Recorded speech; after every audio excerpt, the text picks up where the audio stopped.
dans cette salle, je voudrais vous parler du plan de Dieu pour l'Afrique. Et tout de suite, on va ouvrir un passage dans 1 Corinthiens 1, qui est un passage que j'aime beaucoup et qui va nous servir de soubassement au message de ce matin. 1 Corinthiens 1, je lis au verset 26.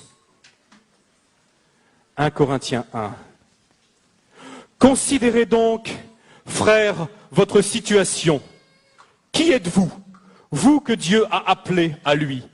On ne trouve parmi vous que peu de sages selon les critères humains, peu de personnalités influentes, peu de membres de la haute société. Non, Dieu a choisi ce que le monde considère comme une folie pour confondre les sages. Il a choisi ce qui est faible pour couvrir de honte les puissants. Dieu a porté son choix sur ce qui n'a aucune noblesse et que le monde méprise, sur ce qui est considéré comme insignifiant pour réduire à néant ce que le monde estime important. Ainsi, aucune créature ne pourra se glorifier devant Dieu. Amen. La Bible parle de l'Afrique. La Bible parle énormément de l'Afrique et je sais que cette déclaration ce matin va sembler assez étrange parce que souvent nous oublions que la Bible parle de l'Afrique. Nous sommes tentés de l'oublier, d'autant plus que les médias actuels ne portent leur attention sur l'Afrique que pour donner des mauvaises nouvelles. Souvent, l'Afrique, c'est le continent oublié. Il est oublié dans les négociations de l'Organisation mondiale du commerce. Il est oublié lors des grandes alliances stratégiques. Lorsque les puissants de la Terre se réunissent, très souvent, on ne parle de l'Afrique que pour couvrir ses dettes ou pour venir à son aide. Mais ce n'est absolument pas, frères et sœurs, le message ni l'image que la parole de Dieu nous donne de l'Afrique, ni de la vision de Dieu pour ce continent. Et ce matin, en quelques minutes, je vois déjà la petite horloge là qui égrène ses secondes, mais en quelques minutes, je voudrais vous brosser rapidement un tableau de ce que la Bible dit de l'Afrique. Ça me semble très important parce que nous sommes une église qui sommes de plus en plus engagés en Afrique. Et j'aimerais bien que ce matin, il puisse y avoir une ouverture et une compréhension de la part de l'église, que ça fait longtemps en réalité que Dieu parle de l'Afrique et que l'Afrique a toute sa place et une place prophétique extrêmement importante dans le plan divin pour l'humanité. Récemment, à titre d'exemple, j'étais aux États-Unis et je parlais sur ce sujet avec un petit groupe de personnes qui semblaient ignorer complètement que l'Afrique se trouvait dans la Bible. Et je leur demande comme ça, je leur dis, mais est-ce que vous savez où se trouvait le jardin d'Éden, par exemple? Alors, il y a les Américains qui lèvent le doigt et disent, oui, il y avait le Tigre, le fleuve, l'Euphrate aussi. Le jardin d'Éden se trouvait en Irak. Hein, aujourd'hui, beaucoup de gens pensent que le jardin d'Éden se trouve en Irak.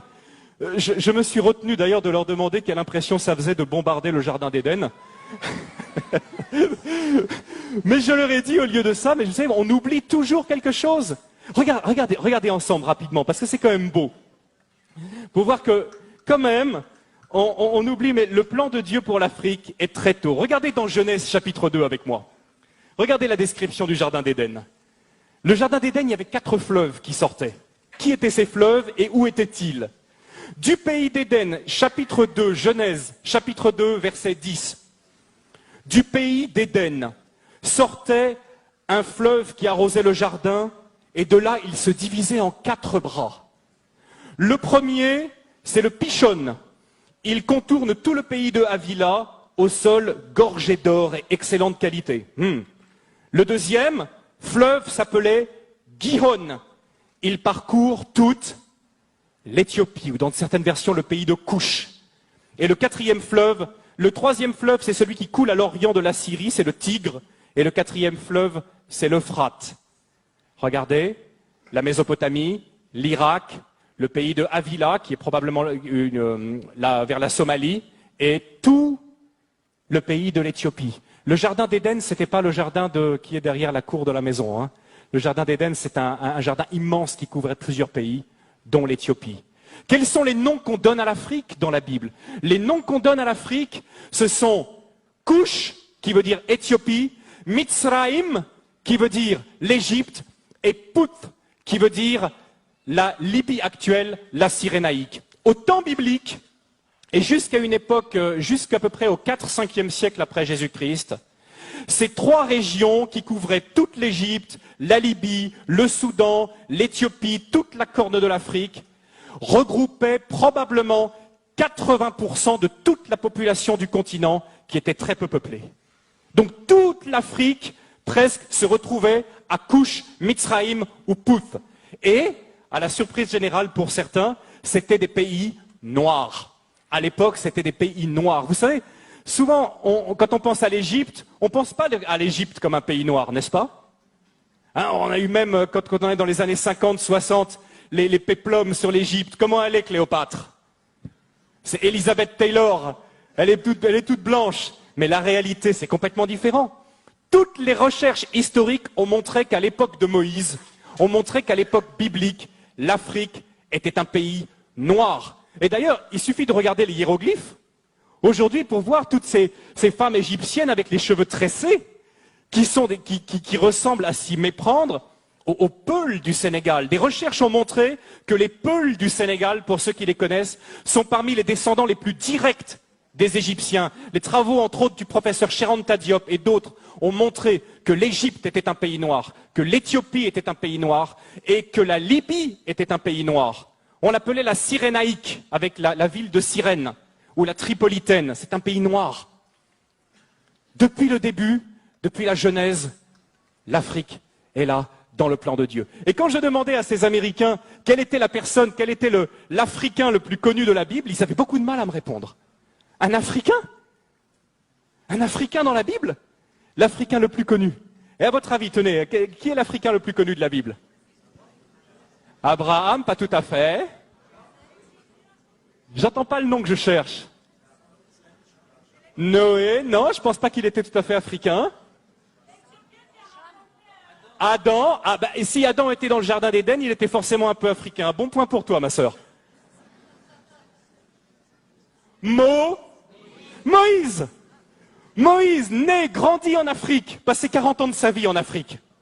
À une époque, et j'aimerais bien, justement, aujourd'hui, quand on pense à l'Afrique, on pense à quoi? Honnêtement, quelles sont les images qui viennent à nous? Nous qui sommes ici en Alsace. Je ne sais pas vous qui regardez Internet là.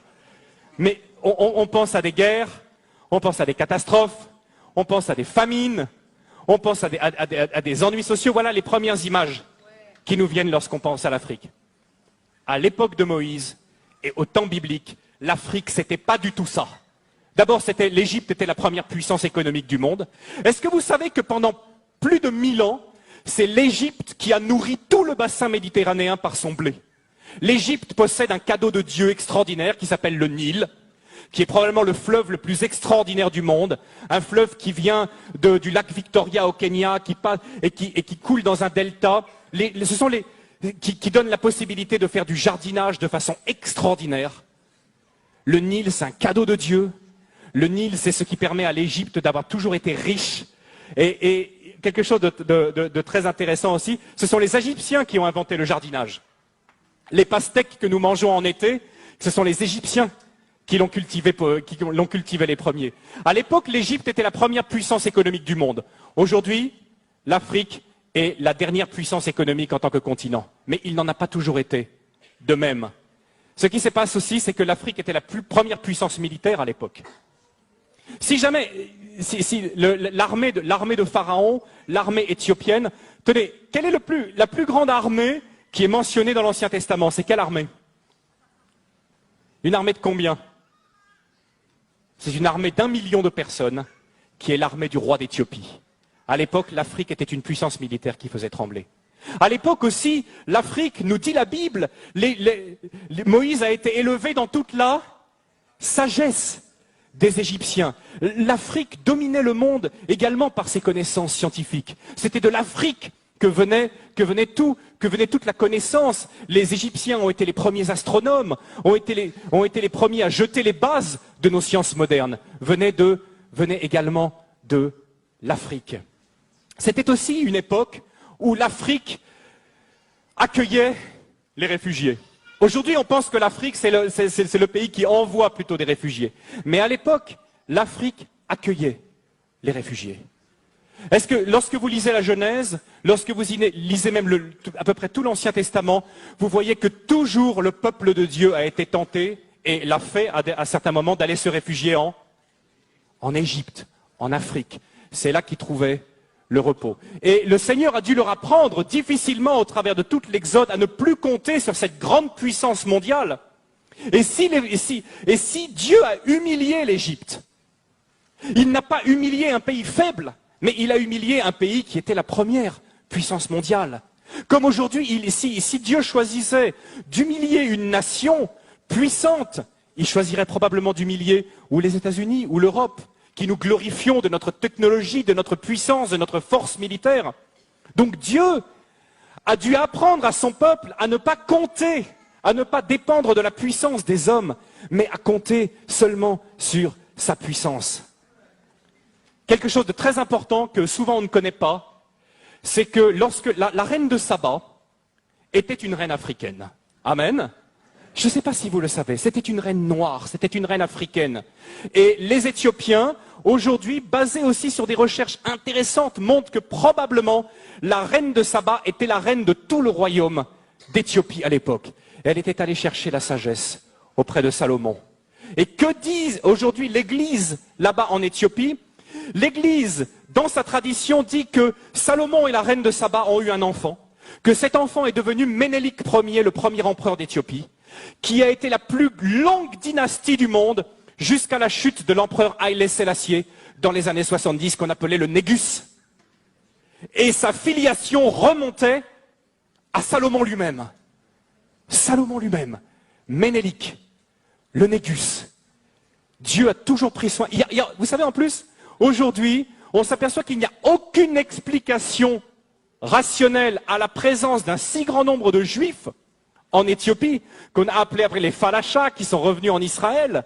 Christian connaît bien cette histoire.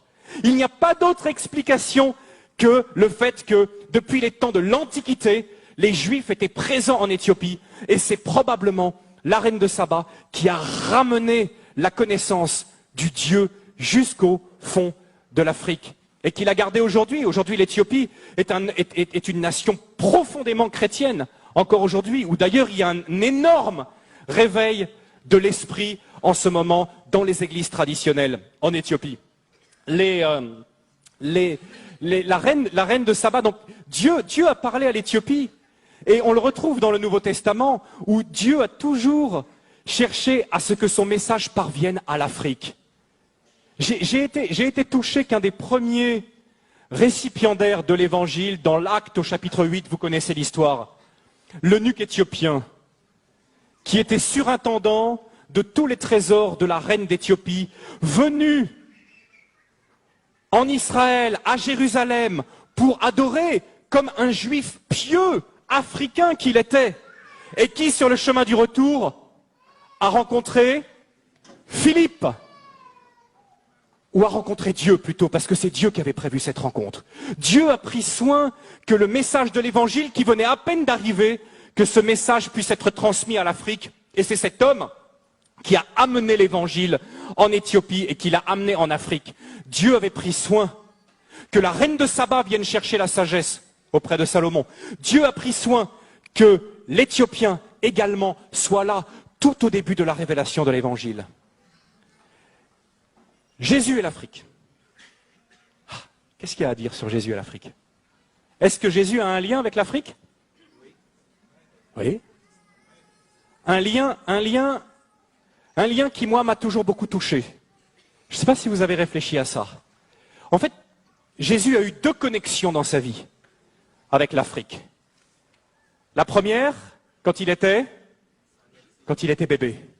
Quand il était bébé, il a dû fuir avec ses parents, alors l'oppression d'un roi cruel, et où est-ce qu'il a cherché secours? En Afrique. Jésus a eu besoin de l'Afrique. C'est intéressant d'ailleurs, ceux qui sont allés en Égypte et qui s'intéressent à l'histoire, ont pu voir que dans toute la tradition de l'église copte, en Égypte, on a les traces du passage de Marie, de Joseph, de Jésus, qui étaient là, qui se sont arrêtés à certains endroits, et l'église a gardé trace de ce passage du Fils de Dieu en Égypte, alors qu'il était un tout petit enfant. Deuxième connexion, un peu plus difficile à trouver. À la fin de sa vie, dans ses dernières heures, qui c'est qui porte sa croix? Simon de Cyrène. Qui est Simon de Cyrène? Un Africain qui vient de Cyrène, un homme, nous dit l'évangile de Marc, chapitre 15, verset 21. Ils forcèrent un homme revenant des champs, Simon de Cyrène. Toujours la méchanceté des gens. Quand on veut faire du mal à quelqu'un, qui on prend? On prend l'Africain. Quand on veut réduire en esclave quelqu'un, qui on prend? On prend l'Africain. La méchanceté, toujours qui est là. Le soldat romain qui dit, hé toi là, allez, va porter la croix. Et qu'est-ce qu'il fait? Simon de Cyrène, il porte la croix de Jésus. Il fait ce que les disciples auraient dû faire. Il devient quelque part le symbole de nous tous qui portons la croix de Jésus aujourd'hui, qui marchons derrière lui. C'est un Africain qui fait ça. Et c'est curieux parce que l'évangile de Marc dit, ils forcèrent un certain Simon, père d'Alexandre et de Rufus. Qui sont Alexandre et Rufus? Ce sont deux personnes qui vont se convertir et qui vont devenir des chrétiens. Et pas n'importe lesquels chrétiens. Des chrétiens prominents dans l'église. Le fils de Rufus, le fils d'Alexandre, de Simon de Cyrène, Rufus, il va être un chrétien prominent dans l'église de Rome. Et ce qui se passe, c'est que l'apôtre Paul va le saluer. Et il le salue d'une manière qui me touche aussi. Mais avant, est-ce que vous ne trouvez pas quelque part assez touchant que Jésus, le Fils de Dieu, a été aidé par l'Afrique à deux moments de sa vie où il était le plus faible?